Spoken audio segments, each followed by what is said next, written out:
चुनाव के बाद ईवीएम लूटने का प्रयास, बमबाजी के बाद पुलिस ने किया लाठीचार्ज। कूचबिहार जिले के शीतलकुची इलाके में आज चुनाव के बाद शीतलकुची स्कूल में जा रहे ईवीएम को कथित तौर पर लूटने का प्रयास किया गया। इस दौरान कथित तौर पर बमबाजी भी की गई। घटना के बाद मौके पर पहुंची पुलिस ने लाठीचार्ज कर उन्हें वहां से भगाया। टीएमसी की ओर से ईवीएम लूटने का प्रयास करने का आरोप भाजपा पर लगाया है, जबकि भाजपा सिरे से इनकार कर रही है।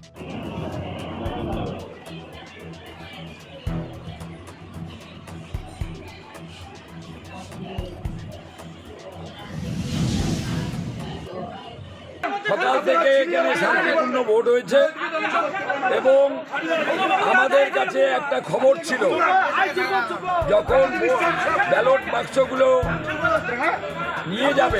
নিয়ে যাওয়ার আগে আমরা শুনেছি এই ব্যালট বাক্সগুলো নাকি লুট করা একটা পরিকল্পনা বিজেপির মণ্ডল সভাপতির নেতৃত্বে, খোকন দাসের নেতৃত্বে একটা খবর আমরা পেয়েছি।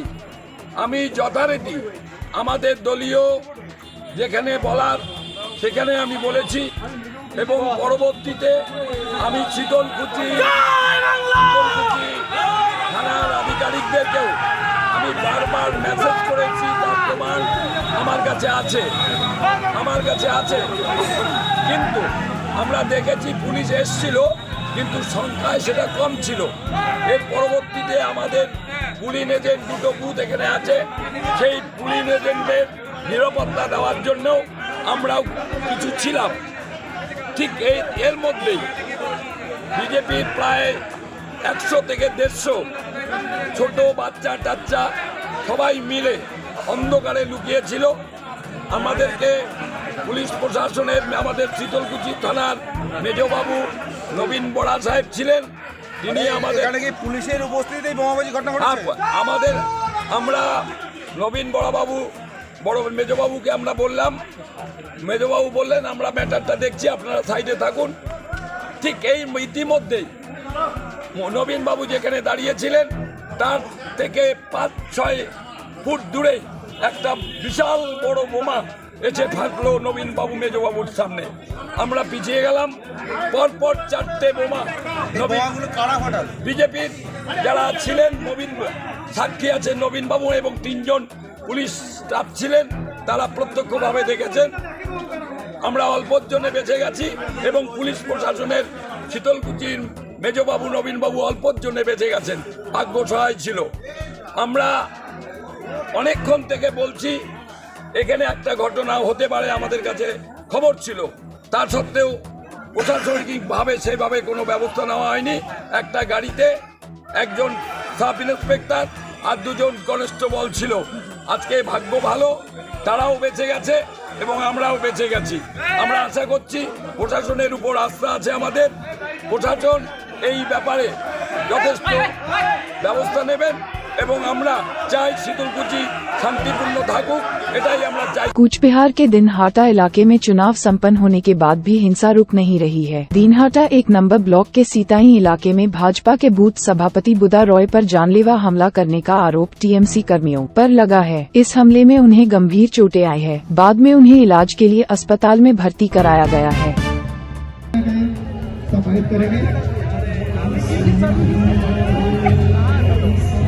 जय श्री राम, जय श्री राम। मैं हमारे कार्यकर्ता अनुरोध करता हूँ श्री रानी तिवारी जी को भी कांग्रेस के रामनवमी को लेकर आसनसोल में कई अखाड़ा कमेटियों की ओर से निकाली गई मेगा रैली। हजारों लोग हुए शामिल। टीएमसी नेता शत्रुघ्न सिन्हा के सामने लग रहे जय श्री राम के नारों के बीच भीड़ से उन्होंने लगवाए जय सीताराम के नारे। आसनसोल अक्सर विपक्ष के नेता जय श्री राम के नारों से दूरी बनाते देखे जाते हैं, चाहे वह मौका रामनवमी को लेकर शोभा यात्रा का ही क्यों न हो। ऐसा ही एक वाकया आज आसनसोल में भी देखने को मिला। आज आसनसोल में राम नवमी को लेकर कई अखाड़ा कमेटियों की ओर से एक मेगा शोभा यात्रा का आयोजन किया गया। इस शोभा यात्रा में आसनसोल शहर के साथ ही आसपास के कई अन्य इलाकों के अखाड़ा कमेटियों के हजारों लोग इसमें शामिल हुए। इस दौरान मुख्य अतिथि के तौर पर टीएमसी नेता शत्रुघ्न सिन्हा शामिल हुए। शत्रुघ्न सिन्हा जब भाषण दे रहे थे उस समय वहां मौजूद लोग लगातार जय श्री राम का नारा लगा रहे थे। लोगों द्वारा लगाए जा रहे जय श्री राम के नारों को सुनने के बाद शत्रुघ्न सिन्हा ने कहा, जितने जोश में ये जय श्री राम कह रहे हैं, आप सभी भी उतने ही उत्साह से जय सीताराम कहिए। और इस तरह उन्होंने लोगों से जय सीताराम का नारा भी लगवाया। इस दौरान उन्होंने ममता बनर्जी की भी काफी तारीफ की। स्पीच शत्रुघ्न सिन्हा, टीएमसी नेता। मैं एक बात जरूर करना चाहूंगा दोस्तों कि आज यहाँ तृणमूल कांग्रेस के बैनर के तले ये कैंप लगा हुआ है। कल हम लोगों ने बरनपुर में रामनवमी बनाई, बहुत ही बेहतरीन जुलूस निकला, राम भक्त हम सभी सड़कों पर निकले। इसलिए ये बात को मैं बताना चाहता हूँ कि मैं मुसलमान हूँ, मेरा नाम। एक बात बहुत पहले कही दी थी, एक बात की थी कि 1,24,000 करोड़ बेसब्जियां पैगंबर इस दुनिया में आए हैं, शायद उनमें से एक राम जी भी होंगे।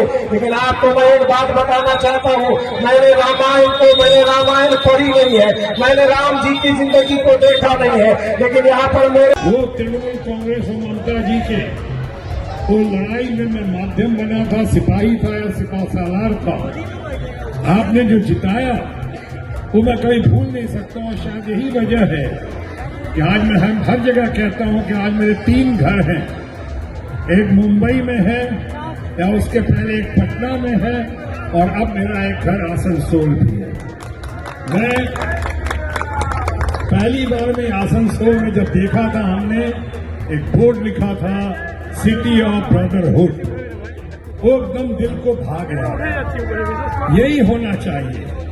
देश में एकता, उन्नति, तरक्की के लिए जरूरी है कि चारों तरफ प्रेम हो, सद्भावना हो, जियो और जीने दो के तहत सर्वधर्म समभाव के साथ हम लोग एक दूसरे से मिलजुल कर रहें, प्रेम से रहें।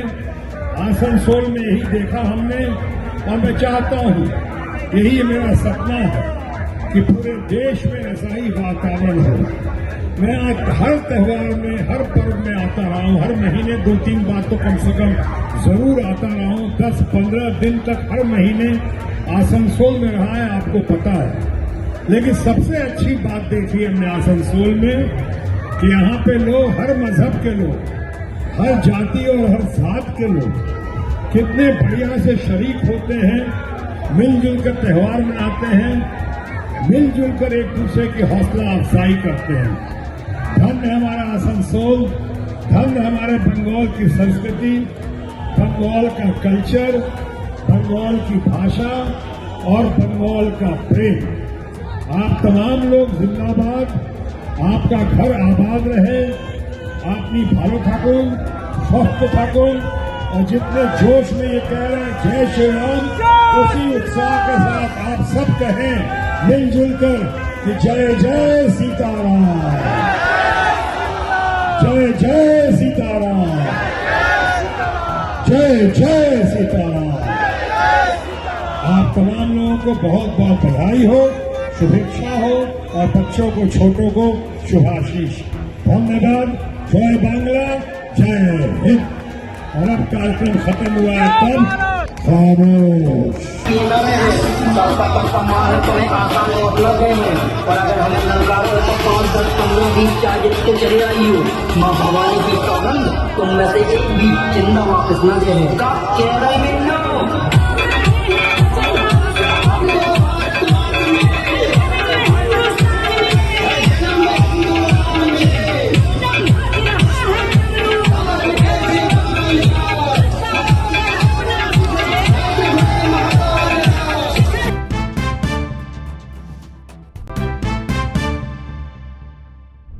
चेयरमैन ने किया चंद्रपुरा प्लांट का निरीक्षण। बोकारो डीवीसी के चेयरमैन एस सुरेश कुमार ने शुक्रवार को चंद्रपुरा थर्मल प्लांट का निरीक्षण किया। सुबह चंद्रपुरा पहुंचने पर उनका स्वागत सीटीपीएस के वरीय महाप्रबंधक सह परियोजना प्रधान मनोज कुमार ठाकुर, मुख्य अभियंता अभिजीत घोष व पीके मिश्रा ने किया। डीवीसी निदेशक भवन में उन्हें गार्ड ऑफ ऑनर दिया गया। शाम को उन्होंने ऐश पॉन्ड, सेलो पॉइंट, DVCII व प्रशिक्षण केंद्र का निरीक्षण किया। उन्हें पौंड सहित प्रशिक्षण केंद्र की जानकारी दी गई। देर शाम उन्होंने पुराने व नए प्लांट को भी देखा। पुराने प्लांट के संबंध में बताया गया कि उसे हटाने का कार्य अंतिम चरण में है। चेयरमैन सहित मुख्यालय से आए अधिकारियों ने नए प्लांट के सभागार में DVC के स्थानीय अधिकारियों के साथ मीटिंग कर प्लांट की ताज़ा स्थिति की जानकारी ली। उन्हें बताया गया कि नए प्लांट से बेहतर उत्पादन किया जा रहा है। चेयरमैन के साथ member technical M Raghuram, member सचिव जॉन मथाई सहित कई अधिकारी थे। धनबाद मंडल कारा में हुई छापेमारी, खैनी गांजा बरामद। मंडल कारा में शुक्रवार की शाम जिला प्रशासन ने औचक छापेमारी की। जिले के वरीय अधिकारी भारी संख्या में पुलिस जवानों के साथ धनबाद जेल पहुंचे, जहां विभिन्न वार्डों का औचक जांच किया गया। रांची डेलीमार्केट थाना पुलिस ने मोबाइल चोरी करने वाले 4 अपराधियों को रंगे हाथ गिरफ्तार किया। चोरी के कुल 13 एंड्रॉयड मोबाइल फोन बरामद।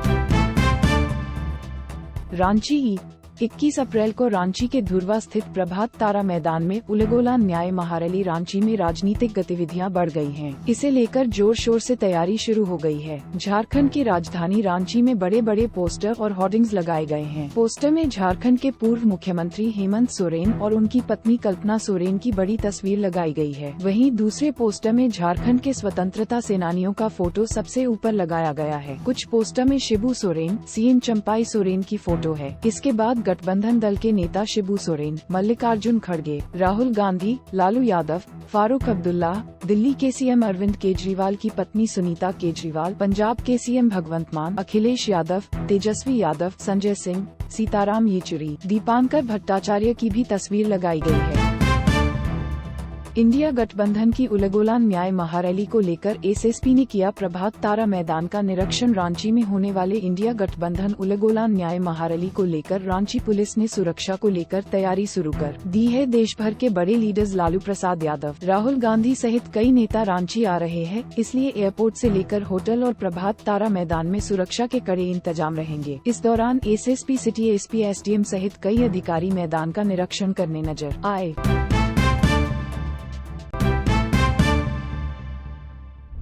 उत्तर प्रदेश से आरोपी गिरफ्त। सलमान खान को फिर से गैंगस्टर लॉरेंस बिश्नोई के नाम पर फिर से धमकी देने वाले को मुंबई पुलिस ने उत्तर प्रदेश के गाजियाबाद से गिरफ्तार कर लिया है। बांद्रा पुलिस स्टेशन की टीम रोहित त्यागी से गैंगस्टर लॉरेंस बिश्नोई के साथ संबंधों के बारे में पूछताछ कर रही है। पुलिस के अनुसार रोहित त्यागी ने लॉरेंस बिश्नोई के नाम से ओला कैब बुक की। ओला कैब को सलमान के गैलेक्सी अपार्टमेंट का पता दिया था। बुकिंग के बाद ओला ड्राइवर सलमान के गैलेक्सी अपार्टमेंट पहुंचा। अपार्टमेंट के गेट के पास कार रोकने के बाद ओला ड्राइवर ने वहां मौजूद सिक्योरिटी गार्ड से पूछा कि क्या वहां लॉरेंस बिश्नोई नाम का कोई शख्स रहता है, क्योंकि कार उसी नाम से बुक की गई थी। ओला ड्राइवर ने जैसे ही लॉरेंस बिश्नोई का नाम पुकारा तो गैलेक्सी अपार्टमेंट के सुरक्षा गार्ड सतर्क हो गए। उन्होंने तुरंत इसकी सूचना पुलिस को दी। इसके बाद पुलिस ने ओला कैब ड्राइवर से गहन पूछताछ की तो रोहित त्यागी के बारे में पता चला। इसके बाद पुलिस ने ट्रेस करके गाजियाबाद जाकर रोहित त्यागी को गिरफ्तार कर लिया है।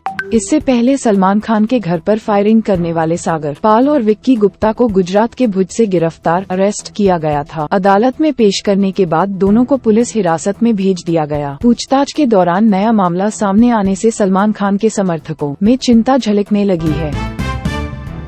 दुबई रवाना हुए सलमान खान, एयरपोर्ट पर किया गया स्पॉट फायरिंग के बाद बॉलीवुड अभिनेता सलमान खान गैलेक्सी अपार्टमेंट के बाहर 14 अप्रैल को फायरिंग के बाद आज विदेश के लिए रवाना हो गए हैं। बॉलीवुड अभिनेता सलमान खान गैलेक्सी अपार्टमेंट के बाहर 14 अप्रैल को फायरिंग के बाद आज विदेश के लिए रवाना हो गए हैं। सलमान खान को एयरपोर्ट पर स्पॉट किया गया। वह दुबई में एक इवेंट के लिए गए हैं। रविवार को तड़के फायरिंग के बाद सलमान खान अपने सुरक्षा गार्डों के साथ घर से बाहर निकले, लेकिन कुछ ही देर बाद वापस लौट आए। उसके बाद आज वह पहली बार यात्रा कर रहे हैं। वह दुबई में एक लग्जरी प्रोजेक्ट का उद्घाटन करने गए हैं। एक्टर की कुछ तस्वीरें और वीडियो सोशल मीडिया पर वायरल हो गए हैं। एक्टर के एयरपोर्ट पर पहुंचने से पहले उनके बॉडीगार्ड शीरा आते हैं और सलमान का इंतजार करते हैं, जिसके बाद सलमान आते हैं और कहते हैं कि वह दुबई जा रहे हैं। सलमान खान के घर पर फायरिंग करने वाले आरोपी सागर पाल और विक्की गुप्ता को सोमवार को गुजरात के भुज से गिरफ्तार किया गया था। अदालत में पेश करने के बाद दोनों को पुलिस हिरासत में भेज दिया गया।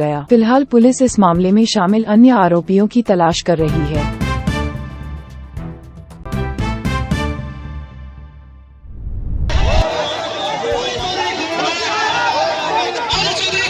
प्रचार के दौरान अधीर चौधरी के खिलाफ लगे हो बैक के नारे मुर्शिदाबाद जिले के बरहमपुर में आज चुनाव प्रचार करने पहुंचे कांग्रेस उम्मीदवार अधीर चौधरी के खिलाफ गो बैक के नारे लगे। आज अधीर जब नवदा इलाके में प्रचार करने पहुंचे तो टीएमसी कर्मियों ने उन्हें घेर कर विरोध प्रदर्शन किया और गो बैक के नारे भी लगाए। अधीर चौधरी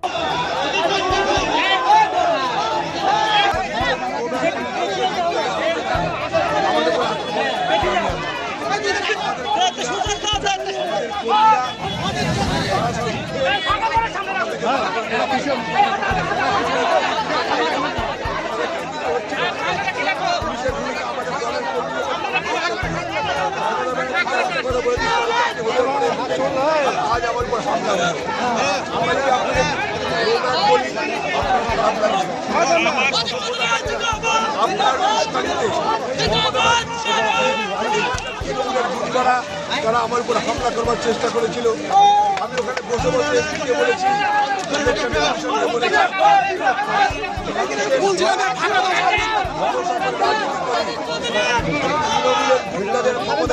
মস্তানিকে বরবাদ করে আটক করে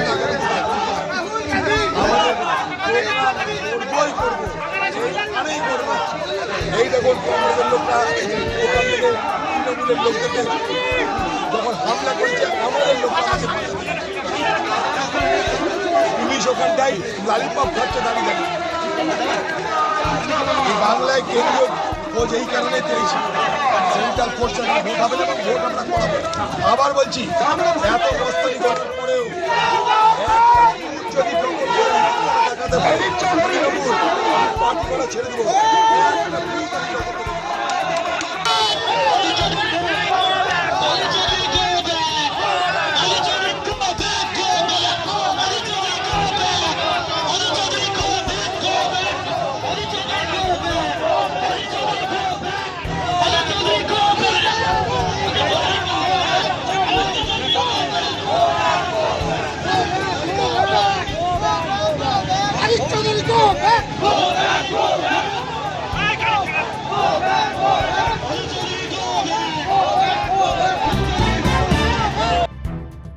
हावड़ा के उलुबेरिया थाना क्षेत्र के कुशबेरिया में राष्ट्रीय राजमार्ग 6 पर शुक्रवार रात लॉरी की चपेट में आने से एक बाइक सवार की मौत हो गई। इस घटना में एक अन्य व्यक्ति गंभीर रूप से घायल हो गया। स्थानीय सूत्रों के अनुसार कोलकाता जा रही एक लॉरी ने पंचला की ओर जा रही एक बाइक को पीछे से टक्कर मार दी। एक व्यक्ति की मौके पर ही मौत हो गई, जिसके बाद आसपास के आक्रोशित लोगों ने राष्ट्रीय राजमार्ग विस्तार का काम जल्द पूरा करने की मांग को लेकर सड़क जाम कर दिया। पुलिस आई तो पुलिस के आसपास शव रखकर प्रदर्शन किया। करीब 2 घंटे बाद पुलिस के आश्वासन पर जाम हटा।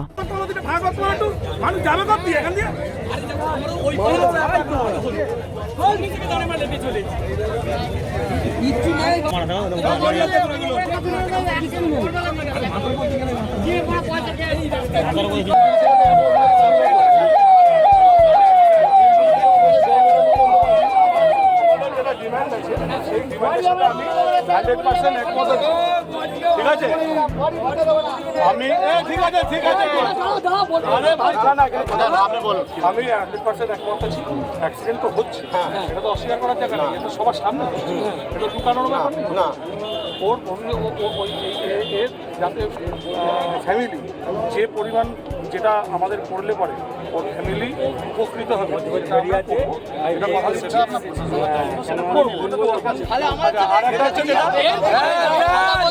কথা বলতে দাও।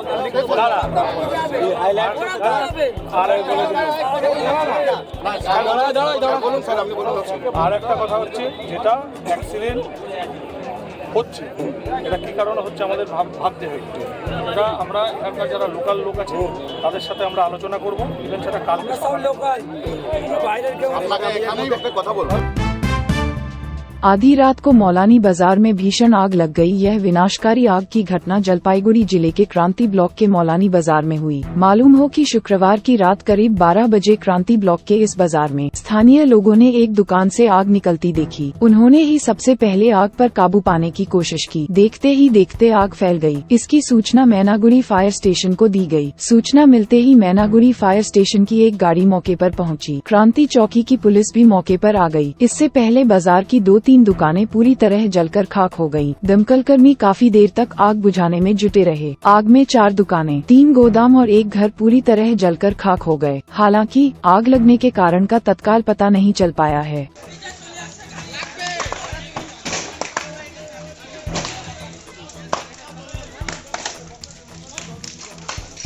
মগ দিয়ে হবে না তো, কোনো টুল প্ল্যানের ব্যবস্থা নেই।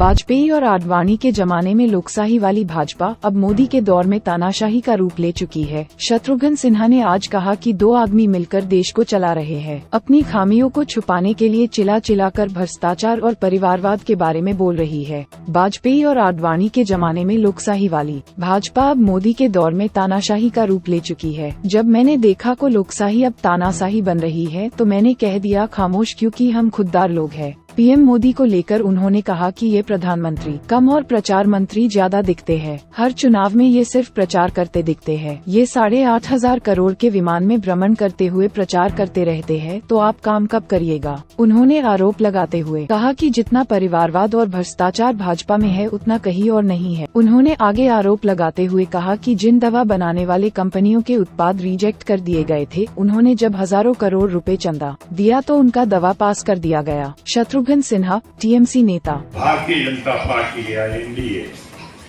हमारे माननीय प्रधानमंत्री जी चिल्ला चिल्ला कर कहते हैं परिवारवाद, परिवारवाद, परिवारवाद, भ्रष्टाचार, भ्रष्टाचार, भ्रष्टाचार।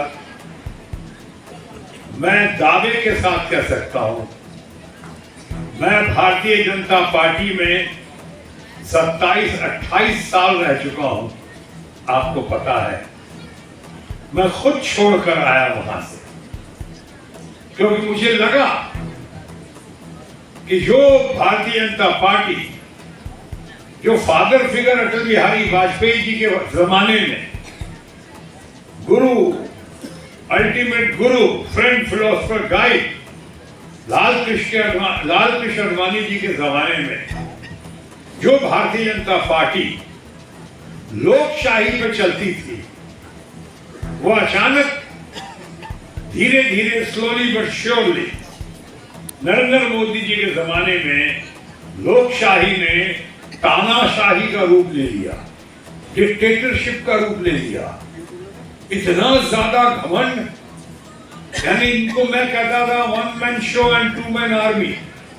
ये 2 आदमी मिलके, आप समझ गए कौन कौन, वही मिलकर चला रहे हैं देश को, और अपनी खामियों को छुपाने के लिए, दबाने के लिए चिल्ला चिल्ला कर भ्रष्टाचार और परिवारवाद का नारा दे रहे हैं।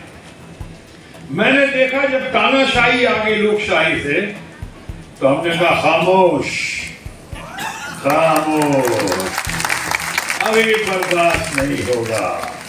हम लोग खुददार लोग हैं, हम लोग सेल्फ रेस्पेक्ट वाले हैं। और तुमने कहा नोटबंदी कर दी, और अब एक घर है मेरा आसनसोल। मैं कह रहा था ना आपसे कि एक बात पे रोशनी कम डाली जाती है। सही मायने में ये प्रधानमंत्री कम दिखते हैं, प्रचार मंत्री ज्यादा दिखते हैं। जब देखो प्रचार ही करते रहते हैं। यानी कॉर्पोरेशन का चुनाव हो, पार्षद का हो, एमएलए का हो, एमपी का हो, दिन और रात 24 घंटे या 7 दिन या 365 दिन सिर्फ हवाई जहाज से 8,500 करोड़ का हवाई जहाज है इनके लिए। उस हवाई जहाज में से भ्रमण करते रहते हैं, प्रचार करते रहते हैं, कैंपेन करते रहते हैं। अरे बाबा, काम कब करते हैं हम? काम करते तो कभी दिखाई नहीं पड़ते और कहते हैं 18 घंटे काम करते हैं। यही झूठ सच फैलाया जा रहा है। और सबसे बड़ी बात, परिवारवाद भ्रष्टाचार पे कह रहा था, मैं दावे के साथ कह सकता हूं, जितना परिवारवाद और जितना भ्रष्टाचार भारतीय जनता पार्टी के दोस्तों के बीच में है, इतना परिवारवाद और भ्रष्टाचार देश में कहीं। ऐसे ऐसे बड़े बड़े कंपनीज हैं जो दवाइयां बनाती हैं, उनके एक बार नहीं 5 बार 7 बार मार्केट में दवाई आती है तो उसके पहले टेस्ट होता है, चेक किया जाता है कि क्वालिटी ठीक है कि नहीं ठीक है, ये जनता के लिए फायदेमंद होगा नहीं होगा, लोग इसको खाएंगे तो कोई घातक परिणाम तो नहीं होगा। ऐसी ऐसी दवाइयां जो 5 7 बार ड्रग्स कंपनी की जो रिजेक्ट कर दी गई है, हटा दी गई है, फेल कर दी गई है, वैसी कंपनी ने जब सैकड़ों और हजारों करोड़ का चंदा दिया तो सारे ड्रग्स पास कर दिए गए। जाओ, जनता का जो होता है होने दो, हम तो ये ड्रग्स पास करें, क्योंकि चंदे का धंधा हो गया, पैसा मिल गया। क्या अपोजिशन के पास ये शक्ति है, सेंट्रल एजेंसी है कि इस तरह का धंधा कर सके, किसी से पैसा ले सके? क्या उनको भेज सके सीडी को, ईबी को, क्या सीबीआई को, ईडी को, क्या इनकम टैक्स को? किसी ने ऐसा कुछ शक्ति नहीं, किसी के पास ताकत नहीं, किसी के पास वो सोर्स नहीं है।